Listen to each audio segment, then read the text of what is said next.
Constantly having to switch between different programs for AI image generation can be a real headache, and honestly, it could disrupt our creative flow. That's why we've unified the creative process and now added AI image generation to your Mavic toolkit. To find the AI image generator, simply go to our image editor, which you can access in a few ways. One, when creating a new post, you can click here, create your own image, and you will see this tab here.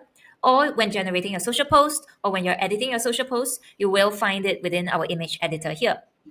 So let's go into it. We've added three different types of AI image generation. The first, text to image, which is where you can use written descriptions to describe the type of visuals you're looking for. So this is really perfect when you have an idea in mind and you want to see it brought to life. The second is image to image. So with this version, you can transform existing images into new creative versions. Maybe you're looking to update a design or give a fresh look to a familiar concept. So this mode helps you reshape your old images while preserving the core elements. The third one is product image. So this is aimed specifically at showcasing products and helps to transform product images into social ready posts. And we will go through all three of them in the rest of the video.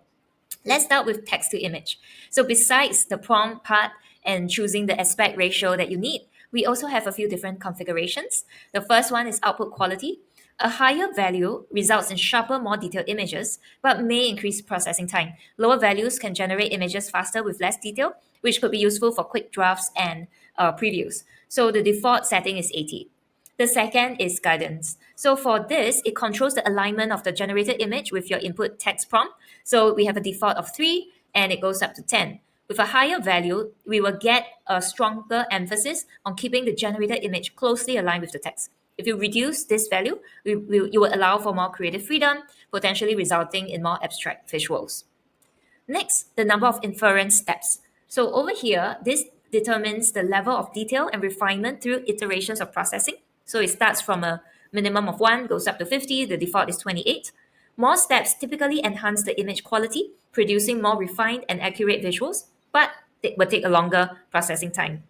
If you reduce the number of steps, you can speed up the processing, but it may not be as detailed. And finally, seed. Seed is a value that is a random number generator to ensure consistency of image output. So if you set a specific seed number here, you can reproduce the same image every time, which is useful for consistency when you're looking for different variations of similar images. So let's give this a go. I'm currently in Mavic Workspace, so I'm looking for a 4K photograph of a. So this is my example here for Mavic, and I can generate the image here.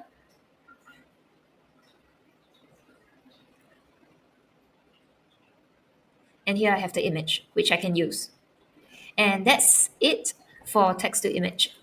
So let's give this a go. So I'm going to create a 4K photograph of a modern marketing team of 3 in a vibrant, open concept office space. The team is brainstorming an idea using AI. I'm choosing an aspect ratio of 1:1. Output quality, I would like it to be 100. Guidance, I would like it to be 5. Inference steps 30. And seed, I'll leave it empty to see what comes up. Once I click generate, yes, and this is the example that I get. It's photorealistic. There's an AI element, and yeah, that's how it works. Feel free to be creative with this mode. So now let's go to image to image. For image to image, we are going to generate image using another image as a base reference. So the first thing we need to do is to find a reference image. I'm going to pick from stock images. So I want something that has an AI assistant. Oh, this looks really cute. So I'm using this. And let's go through the configuration before putting in the prompt. So for most of the configuration is similar to text to image, except for this thing called prompt strength. So for prompt strength, this controls how strongly the AI will adhere to the texture or prompt that you have when transforming the original image. A value closer to 1 means that the AI will strongly prioritize the prompt, which could result in your image completely transforming. So there will be no references back to the original image.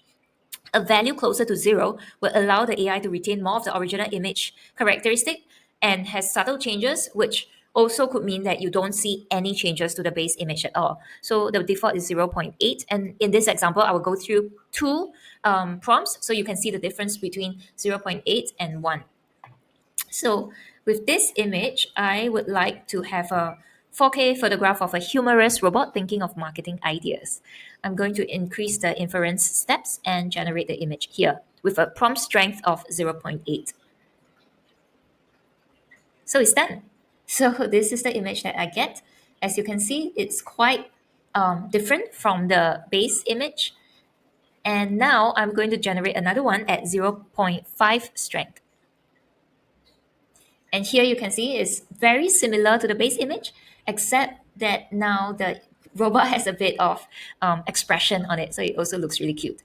So these are the how it works. Again, feel free to play around with it and find the prompts that are most suitable to your brand. Finally, let's go to product image. Product image, as mentioned, uses a base product image and generate variations of that product. In the case of marketing, I guess coffee is my product because whenever I think of marketing, I have to have a cup of coffee. So that's the base image that I'm using here.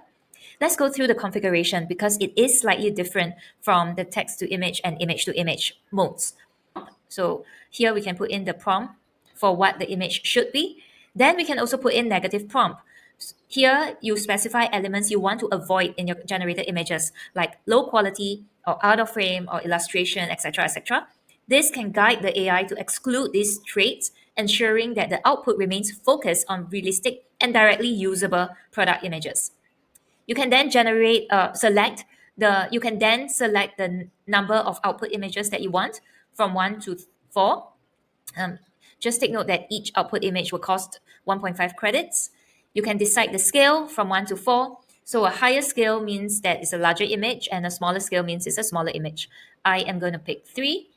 We also have the guidance scale, which determines how much you want to emphasize on the text prompt versus the image. So remember, the higher the scale, the more the AI generation will focus on the text and not the image. I'm keeping it to the default. We still have the number of inference steps. I'm going to keep it to 30, and we can put in the seed here, which the default is -1. So let's see what we get. So here I have a couple of generated images. This one is in an office. Here, there's a second version, third version, fourth version. I want to just change the guidance scale a little to show you what's the difference with a higher guidance scale. As you can see, with a higher guidance scale, the images look a lot more like an office setting.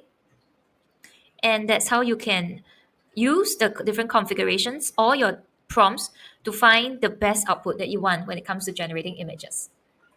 So that's it for today. So we went through the 3 different modes. It's a new feature. You can find it under AI image. It is a paid feature. So please sign up for Mavic in case you have not. And thank you for your time. We will see you in the next tutorial.